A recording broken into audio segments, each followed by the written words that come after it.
ఎవరయ్యా ఈ పవన్ కళ్యాణ్ గారంటే నారా చంద్రబాబు నాయుడు గారు ఒక రిపోర్ట్లో ఉన్నటువంటి అంశాల్ని తప్పుడుతనంగా జగన్మోహన్ రెడ్డి గారి మీద మతం అనేటువంటి ఆయుధాన్ని ప్రయోగించాలనే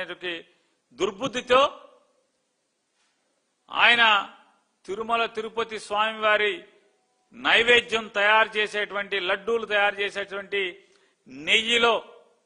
ఉద్దేశపూర్వకంగా కడాన ఆయన మాట్లాడితే కడాన జగన్మోహన్ రెడ్డి దిగజారి వెంకటేశ్వర స్వామి వారి మహత్యాన్ని తగ్గించడానికి వెంకటేశ్వర స్వామి యొక్క భక్తుల మనోభావాల్ని దెబ్బతీయటానికి అలాగే స్వామివారి మహత్యాన్ని మచ్చ తీసుకురావటానికి నెయ్యిలో ఉద్దేశపూర్వకంగా ఎనిమల్ ఫ్యాట్ కలిపారు అని చెప్పని వారు మాట్లాడితే వెంటనే అదిగో తోక అని ఎవడం అంటే ఇదిగో పులి అని చెప్పని ఇంకోటి మాట్లాడంటే ఇంకొక దొంగ అదే రీతిలో ఆయన ఎనిమల్ ఫ్యాట్ కలిపాడు జగన్మోహన్ రెడ్డి అని మాట్లాడంగానే వెంటనే పవన్ కళ్యాణ్ బయలుదేరిపోయి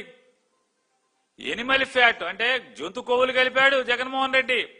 పంది కొవ్వు కలిపాడు, అలాగే చేప కొవ్వు కూడా కలిపాడు జగన్మోహన్ రెడ్డి గారు. మా మతాన్ని ఇలా చేస్తావా అలా చేస్తావా అని కాషాయ బట్టలు కట్టుకుని పెద్ద పెద్ద బొట్లు పెట్టి గుడిమెట్లు కడిగాడు పవన్ కళ్యాణ్ గారు. ఆ గుడిమెట్లు కడిగిన పవన్ కళ్యాణ్ గారు ఇవాళ అసెంబ్లీలో మాట్లాడతాడు,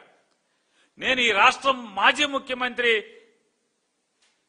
కొవ్వు కలిపాడని నేను అన్నగాని అలా ఎప్పుడు అనలేదు. నేను టీటీడీ బోర్డు సభ్యులు కలిపారు, ఇది